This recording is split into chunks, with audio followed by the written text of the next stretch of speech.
All right, the Detroit Lions have to make a hard decision, and Dan Campbell admitted as much after the final preseason game against the Steelers. And I'm here to talk to you about that hard decision, but it's not the only hard decision. So we're going to go over a few of those as well. But first, let's see what we're talking about. Dan Campbell was asked about James Houston.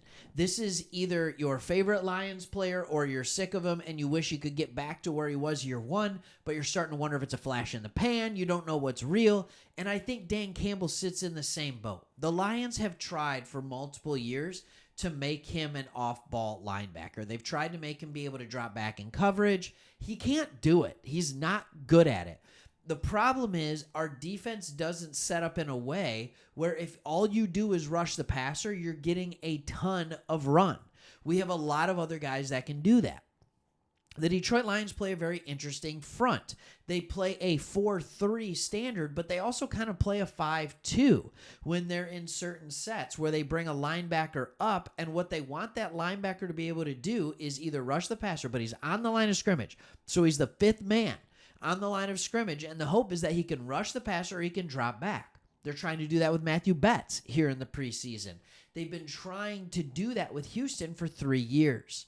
So what did Dan Campbell say about Houston? Because I feel like, man, I'm just talking a ton here, and I want to get to the quote.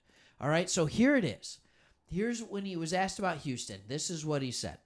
That's a good question because we really don't have him a lot of camp. He was hurt, so we didn't get to see him at Kansas City this past week. So he's probably had maybe half of a training camp, if that, somewhere in there. So you still have to go off the totality of what it is. We understand he's a year 3 player, that we have to take the body of work that is taking place in the practice against our very good tackles. We've got 2 of the best tackles in the league that he has to go against. So you take those, and then you take a little bit of what you say today. Okay, well, what does the health look like? Can he still move?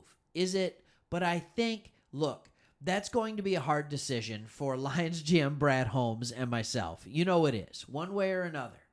That's the kind of what you're asking. Is it enough? It's hard to say that right now. This will be a lot of the things that we hash out between the two of us, the coaching staff, all of it. Like, we got to make sure we're seeing it clearly. In other words, he's saying, I don't know, but he's also saying, like, it's a hard decision. It sounds to me like he wants to cut him. I'm going to just be completely honest. He got a sack today, which makes it a little harder because then you get to see what he can be. Like, you get to see that next opportunity because James Houston is a good pass rushing specialist, and he was today. It's like he wasn't even touched, but it was against a backup tackle. Like, so how much stock are you going to put in it? That's why I love what he talked about with going against 2 of the best tackles in the league when he's going up against Sewell, when he's going up against Decker. I'll tell you, it didn't look like the best tackle in the league today was Colby Sorsdahl, by the way. Now, I'm recording this Saturday night. You'll see it Sunday morning. But this isn't the only difficult decision. But before I get into the other ones, let me ask you that question. Would you keep or cut James Houston?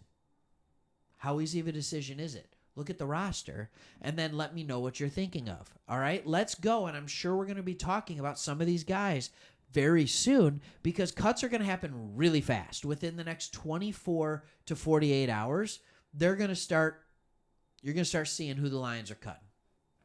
So let's look at some of the difficult decisions. I think it's not a decision of whether or not you keep or cut Hooker. That's obviously not it. The question is, do you keep 3 quarterbacks? And if you keep 3, based on what we saw in the preseason today, do you keep Fromm or Sudfeld? I know they like Sudfeld's value because of what's in his brain. I know they like his value, but Jake Fromm, I'm telling you, is a better quarterback. So do you think Jared Goff has enough knowledge and Mark Brunell, the quarterback coach, and Ben Johnson, do you think they'll be okay without Sudfeld with a clipboard in the practice room, in the quarterback room? I think they might be. All right. It was a very clear indication today that Montgomery, Gibbs, Reynolds, Vaki are making this team. All right. None of them played. All right. Craig might be dealing with a little bit of an injury. The question is there another running back that can make the team after that? That's the question that you have to ask yourself. At wide receiver, it is a crapshoot right now.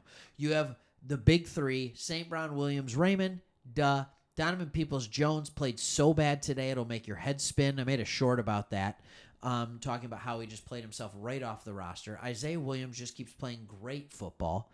All right, Caden Davis made an argument that he deserves to be on this team, but there might be somebody better out there that fits it better.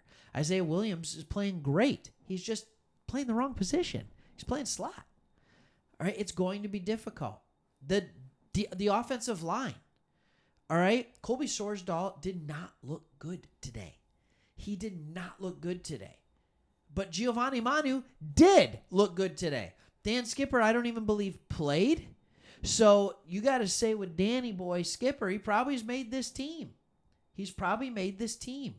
Colby Sorsdahl and Manu have pretty much played the entirety of the last 2 preseason games, and Giovanni Manu looks better. A guy who's never played football. at a high level at all. All right, then let's go to the defense. All right, James Houston had a sack today. So did Matthew Betts. All right, Mekhi Wingo's playing good. Ukwu is playing good. Now, albeit against second, third teamers. Like, there has to be an understanding of that.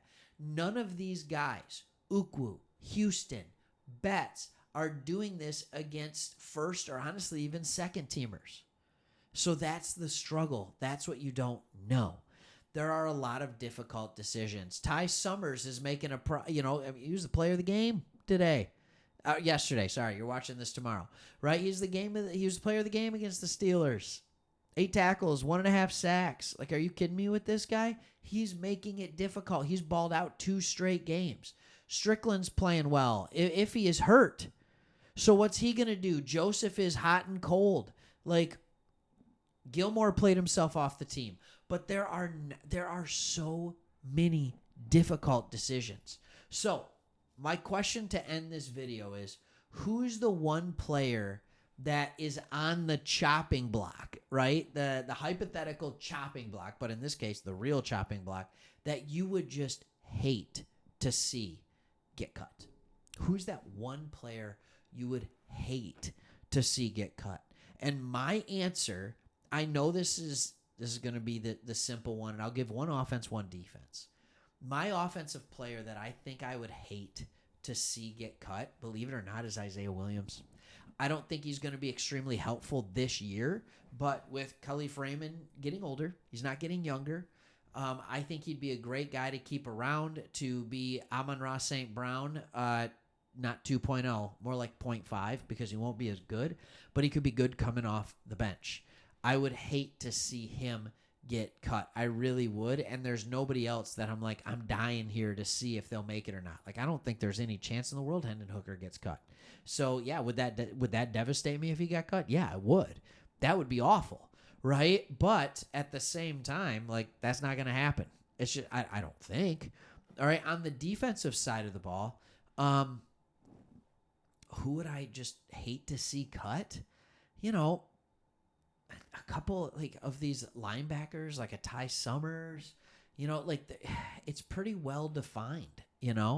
I would hate to see, honestly, Vildor or Dorsey. I think they both played well, and they didn't play today.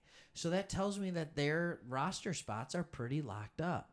So I think on the defensive end, what I would hate to see cut is somebody who we spent draft capital on and it just didn't work out. That would be pretty devastating. So anyways, who is the guy that you would hate to see cut?